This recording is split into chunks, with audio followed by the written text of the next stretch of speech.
education is important. And if you're an entrepreneur, your education is sales, because you need to be able to sell to make money. It's the most important part about being an entrepreneur. So head over to nhbusinessshow.com/Lamore to get access to your 25% off the Lamore sales training program. Hello everyone, welcome back to the Hamster Business Show. My name is Chris Pastrana, and today we are here with Justin Chevrette of ChubbzRubbz Detailing. How's it going? Pretty good, you? And you laugh when you say your own name. Absolutely, all the time. Okay, so let's get into this a little bit. I got to know the history, Okay. because it's going to be hysterical, so let's get into this. All right, so the history goes back to, the whole name comes from me and a group of friends were just hanging out one day. And my nickname was Chubbz because I was pretty chubbier back in the day. So that's how I was known for, as Chubbz. Yeah. And since everyone knew that I was into detailing cars, ChubbzRubbz kind of just went together, and we just rolled with it. Yeah. And ever since then, probably about 3 or 4 years ago, I've been known as ChubbzRubbz. Okay. I mean, it's pretty straightforward. I mean, Yes. After you think of it, you're like, okay, it makes sense. I can see that, you know. Everyone gets a good laugh, and they may give a little joke here and there, but, you know, it sticks. Yeah. It's impressive to be confident enough to use that as your business name. I kind of like that, you know. You need, in this industry where there's so many detailers out there, you need something that really sticks out and shines, and that's where I think that name and like the packages that I've created stick out, and you're not going to forget it. Yeah. So is it kind of a, because I've met a couple detailers, but is it really saturated industry, I guess? Technically, yes. Yeah. Anywhere you look, it's pretty saturated because anyone can be a detailer or a car washer, but you just got to find out where you stick out. Yeah. Okay. So let's get into this a little bit. You mentioned your packages that you offer and how they're kind of creative too. So let's get into it. All right. So I have a lot of different packages, from basic in and outs to just interiors or exteriors. Like, we have the quick rub, which is basic in and out. Yeah. If you want just something interior wise, there's the light rub, which is just a basic interior cleaning. And then if you want a full, it's going to be the deep rub. And then there is other packages where it's gloss enhancing, so it's Gloss Boss. And then the happy ending, which is my favorite. Kind of puts everything into one. Yeah. So those names kind of really help me out too. Yeah. If you're just listening to them, it's like, yeah. And I can only imagine someone ordering. You're kind of like, yeah, I want that one. Yep. You know? I want the happy ending. I'm sure that's memorable. Yes, and I always laugh whenever I get like an email or a Facebook message, and they're just like, I'll have one happy ending, and I'm like, okay then, let's go. Oh, that's hysterical. So do you typically work out of one place, or you kind of travel around? I know everyone's a little different. So when I first started detailing, I was focusing on mobile because we had a lot of businesses that had fixed locations. Yeah. So I felt like there wasn't enough mobile detailers that can actually give you quality for a fair price. Yeah. So I was focused on mobile detailing just about most of my career. Recently, we just got a shop in Bow. Okay. So I'm focusing on that too. So I'm going to give people whatever they want. If they want to come to me, that's great. If not, then I can go to them still. Okay. Pretty cool. Now, are you dealing with just regular consumers by themselves, or do you kind of work for dealerships? So most of my clientele is car guys based. I deal with a lot of kind of higher end cars, show cars, stuff like that. I also do like minivans for soccer moms and stuff like that. Yeah. Bikes, boats. I do have a dealership, Route 77 Motors in Ware. They have me doing their cars, which is awesome. So I kind of do just about everything. Yeah. Okay. You just said soccer moms, and I'm like, I can only, like, when I picture soccer moms, I tend to think a little timid, and just thinking about the names of your packages, it's probably that just like struck me as just like really funny. Yeah, it does get pretty funny at times. Yeah. Thinking about the kids, and then you have the minivans and the packages and ChubbzRubbz. It's just hilarious all together. Yeah. So it's good. It's a good experience. Like, yes. So how long have you been in business? I don't remember if you mentioned. So I've been in business officially since 2017. Okay, so a little over a year now. Before then, I was detailing on the side as a Yeah. hobby passion for about 10 years. Okay. So I kind of have a background in this. Yeah. That's good. Because I hate detailing cars. Like I kind of mentioned, I sell cars just to kind of make money when I feel like it. Yep. And man, I hate detailing cars. Like I won't do it. My boss is like, "Would you go clean the car?" No.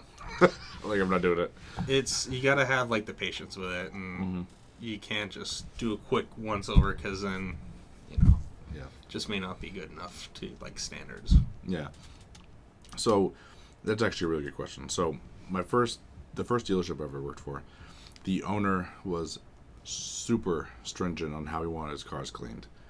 So kind of to what length do you go to for cleaning your cars? Like, because that dude, if he opened it and he saw even like a speck of dirt anywhere, it wasn't good. You had to do it again. Like, are you kind of like that, or are you a little more kind of laid back?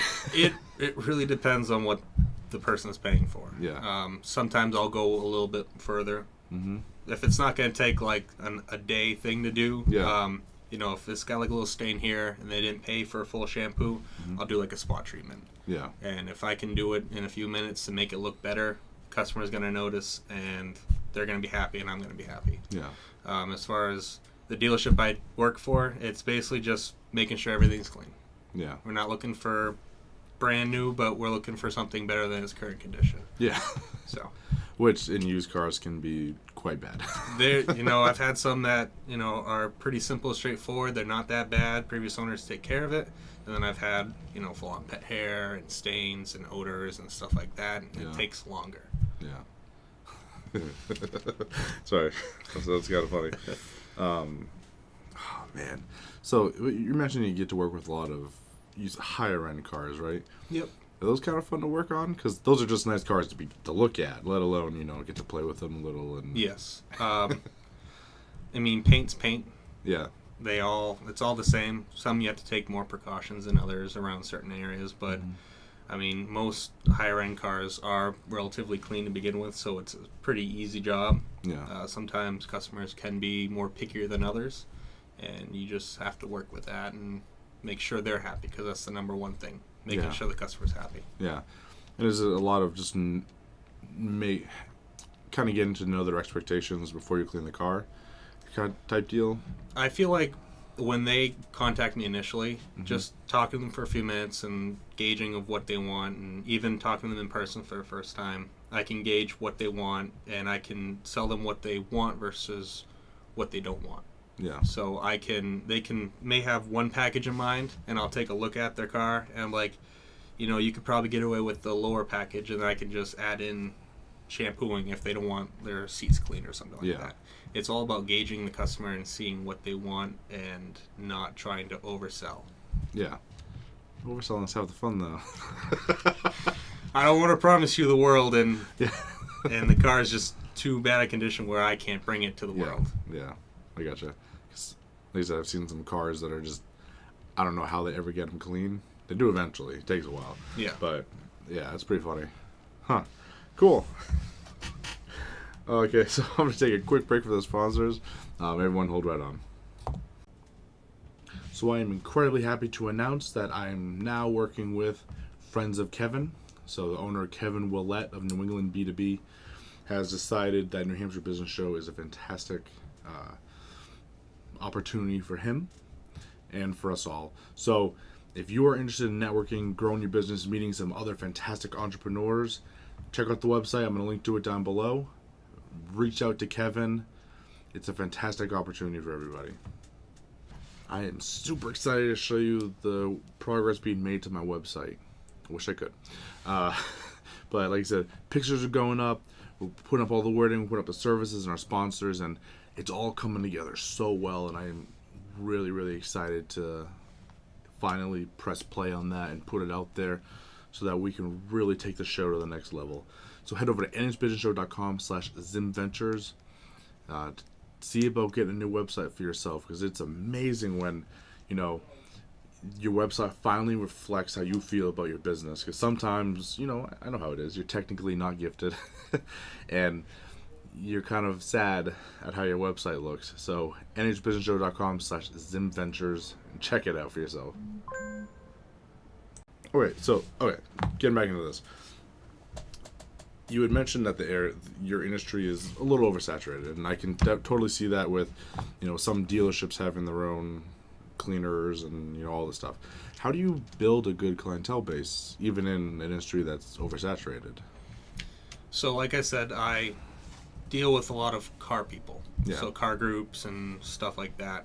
And word of mouth has been the best thing for me in my business. Mm-hmm. You treat one customer well, you blow their minds, they're going to tell one person, and then that person's going to tell another person. If they have people say their referral, they get their cars done and I hit it out of the ballpark with it, per se, they're just going to tell people. Mm-hmm. And word of mouth has been the best thing for me. It's my number one source of, advertising. Yeah. So it just comes to me. People like, oh, you did so-and-so's car, last week or last month. And I'm like, yeah. And then, I want that done. I want this. And so you just take care of them, and they're going to spread your name out there, and it takes off. Okay, cool. So, that's interesting. Because people like to work the word of mouth train, but sometimes it doesn't work out for them. Yeah. Clearly. Is that you said that's your biggest form of advertising? Is that pretty much all you do? Is kind of word of mouth, or do you fiddle with anything else? Word of mouth, T-shirts. Okay. Yeah. Good branding. Yeah. Stickers, business cards, Facebook. That's really it. I don't have it out on signs or any sponsors, stuff like that, because I felt like so far I'm doing pretty well for just what I've been doing. Yeah. And if you just opened a shop, then yeah, I guess you're doing pretty well. Yeah. The shop is kind of basically for the higher end jobs, like corrections and coatings and stuff like that, where I need to be out of the elements to do this. So that's kind of basically for that, but I'm still mobile and I handle people. Yeah. How long does it typically take to, I guess it would depend on the package, but let's say a very basic cleaning, you can come to them. How long would it typically take to handle a job like that? Generally, it's all by case. Yeah. Let's just take a 2015 Honda Civic sedan. Not that dirty. They do a basic intro, so the quick rub. So realistically, about an hour and a half at most. Okay. Cool. And then again, depending on how dirty they are, that can kind of scale. Yeah. So if we had that same car with the happy ending, which had the full interiors with the shampoo and then paint polish on the outside and leather cleaning seats, condition them, we're looking on the scale of 3 to 4 hours. Okay. So, and if you have a big Suburban that has pet hair and they get the basic package, that could take up to 2.5 hours, because there's so much more mass to clean and more cubbies to clean and hiding spots and stuff like that. Pet hair alone adds a lot of time. I just did Wrangler today with a lot of pet hair, and that took some time. Yeah. Yeah, I can imagine. Yeah, pets are crazy. Pets and anything. Pets and kids. Yes. I kind of group them together. They make mess real fast too. Yep. Pretty... You get the old saying, customers, it's not that bad, and you get there and it's the total opposite. Yeah. And pet hair it's everywhere. So you have to really clean every inch, and even at times you could probably miss a little spot, or if they put their pets right back in it, so it's lose. Yeah. Why do you just have me do that when you're just gonna put your dog back in? Yep. Oh my god, yeah. I can see that being almost frustrating. Oh yeah. And then kids spilling things like juice and always goldfish. I like goldfish, but yeah. It gets to be pretty big sometimes. Yeah, definitely. So is it just you, or do you have employees? It's just me right now. There are some times where I'll have bigger jobs, multi-car jobs, and I'll hire a friend to come on with me that may need a few bucks, and I'll give him some jobs that I don't really want to do, and throw him some money and buy him lunch, and make sure he's paid for it. Okay, that's pretty cool. Are you looking to grow the business to a point where you could hire people, or are you kind of comfortable at the level it's at? I do plan on hiring at least one other person, probably in the next few years, depending where the business goes this year. If it grows and grows and grows, then I will definitely look for someone to help me. I've had few friends actually ask me so far this year if I need help, and I'm not at that position where I kind of need someone to Yeah. help me, but I keep my ears open and watch. Yeah, just kind of, you could either be busy or you could hire someone to lighten the load a little bit, but a lot of people just choose to stay a little busier. Yep. You know, instead of worrying about hiring on staff and stuff and Yeah. all and that extra expense. And make sure that, they're up to speed and they know the quality and they know how to do things and stuff Yeah. like that. If I can handle it on my own, then I will. But eventually I'm going to have to hire someone to help me. Yeah, eventually, even an accountant. Yep. That's probably the big one. Oh, yeah. Yeah. That's funny. So, I think you had said, paint's paint, everything's anything, but you have a favorite car that you've got to play around with and clean?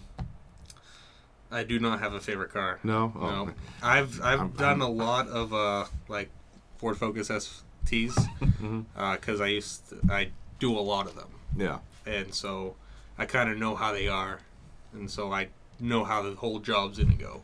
Yeah. So I'd say I've had most experience in those kind of cars. Yeah. But there's harder paints or clear coats and softers, and each car is different. So it can be a good job or it can be a long, stressful job. Yeah. That's actually a good point. I can understand the interiors, and I mean, it probably not too much as far as like variety there, but when you were mentioning just kind of knowing the vehicle, how much actually goes into like just knowing what type of vehicle could take what type of either chemical, or because it sounds like you could probably do a lot of damage to certain vehicles if you use the wrong stuff on them. Yes. Maybe. So as far as interiors go, carpets can be different. Really? Some are thin and like the whole thing's in, so you could scrub that carpet with a vacuum, and dirt's still gonna fluff up, and that's real like hair pulling. Like, Yeah. why don't you stop? As far as paints go, if I'm doing like paint polishing or buffing or correcting, some could be easier to remove defects and some could be a lot harder. And if it's harder, it just takes more time to do it. Depending on the type of machine that you use and the compounds and polishes, you could do some damage to the clear coat, the finish, and stuff like that. Yeah. So it is depending on the machine you use, like a rotary. If you don't know what you're doing, you could burn through the clear coat, and that's a big oops. Yeah. So, but dual action polishes, stuff like that, are pretty foolproof. You'd have to really try to really mess up. Yeah. So, That's funny. I get like back when I was in Miami. I went down to Miami for a little bit a couple of years ago, and I was playing around with this dude's Rolls Royce Ghost, yep. and like I can only imagine how mad he would be if I had to clean that and just jack that up, you know, like so. Yeah, you mentioned higher end cars, and I'm like, those people can be kind of picky about their vehicles too. So I can only imagine like messing up one. I'm like, oh, screw that. I mean, the basics of like messing up your car paint wise is improperly washing it. Yeah. That is like the biggest thing that anyone could do. There's many forms of washing your car, and if you just take like a cloth shirt or something as like your wash mitt and you just start washing and just use one bucket and keep dipping it in, and that's gonna really add scratches and swirls into your paint. Yeah. So that actually brings up a really good set of questions. Cleaning your vehicle, because I think we've talked quite a bit about, kind of how you do it. Yep. Generally, when people have vehicles, especially up here in the north, are there some things that they typically do that are just blatantly wrong, like all the time, that you've seen? I wouldn't say I've seen a lot. It's just typical. I'm sure everyone in the world does it. They usually use a broom, or they use like a mitt with one bucket, and they just, because when they take the mitt and they start washing it, and the dirt that's in the mitt goes into their one bucket, and then they put the mitt back on, so the dirt you just pulled off is going back on, and you're kind of scratching it as you're just washing it. So people invent like grit guards if you want to use a mitt, but I just use one bucket with a lot of microfiber towels. So I'll use two sides of a towel so I can get two panels done, and then I just put that towel aside. I never put it back in the bucket, so I'm never transferring dirt onto the panel and scratching it. That's pretty good. Get a little meticulous just to know not to do that, Yeah. It's, It's a lot of self-taught and help from mentors and stuff like that. Yeah. Developing over time. Yeah. How often should people be cleaning their cars? That is, if you're in an area that's gets dirty often, so if you're in construction sites, you're going to want to do it more often. Because the longer that you have dirt sitting on your paint, say if you had a wax on it or a sealant, the longer the dirt sits on it, the less it's going to protect. Because it's just got covered with stuff. Yeah. If your car is a garage queen and only goes out on Sundays, you don't need to wash it as often. But I would say at least once every 2 weeks, at least once a month. Oh, so they should be washing it way more often than people do. Yes. At least that's what I think. Yeah. But it's all debatable and it's all opinionated. Yeah. Okay. I can see that. Like my car, it's a black car. Yeah. I have to make sure it looks presentable. So I'm usually washing it once a week. Maybe more. Yeah. That's good. Well, at least you probably have it down where it's quick. Yeah. Right? Yep. I can do it in about 10 to 15 minutes. Yeah. And I guess if you're washing your car and make sure you're doing it well, does that kind of help, I'm assuming, hopefully, the longevity of even the look of the car? I would say yes. If you're always keeping it clean, it's not going to look crappy covered in dirt and stuff like that. Yeah. So it's always going to look its best. Yeah. Always having some protection too helps too. Yeah. So like red cars are more prone to UV damage from the sun. So that will actually make your paint fade. So if you have like a good protection on it, then it's going to help fight against that. Yeah. Okay. Because in my sales days, especially with rust and some of that stuff, we're up here in the north, it happens all the time. Oh, yeah. Like, does a good waxing and cleaning kind of help negate some of that, or is it just going to happen regardless? So, in the winter, washing your undercarriage. Yeah. Having it undercoated first off is your best bet. And then just sending it through the car wash with the undercarriage is always best. Keeping the salt off your car as best as you can, as much as you can, is your best bet for protection against rust. Usually, for me, before winter hits, I'll do like winter specials where I'll end up doing a long-lasting protectant, like a coating or sealant, to get them at least through the winter. Inside, I'll do like fabric protectant on the carpet, so it helps with salt stains. Okay. And so I'll just get them all prepared, paint-wise and inside-wise. And if they want to undercoat their car, great. If not, whatever. And just wash it whenever they can. Yeah. That's pretty cool. Because I know I see it a lot with the horrible rust some vehicles take and stuff. And not really familiar with the undercoating section of it. So that's good advice for people that, want to not run into those issues down the road. Yeah. I mean, even if you got a brand new car in August and you want to protect it, I would even have it undercoated then. Yeah. Just to get ahead of the ball, because everyone's getting their car undercoated in October. Yeah. So just beating the ball and protecting your investment is the number one thing. Yeah. It's pretty cool. Now, I can only imagine with undercoating. Do you have a lift at your shop, or is that something you actually have to get under there and spray the coat? I don't do undercoatings yet. I mean, eventually that's something I'd like to do. Yeah. But it's the form of spraying some sort of fluid.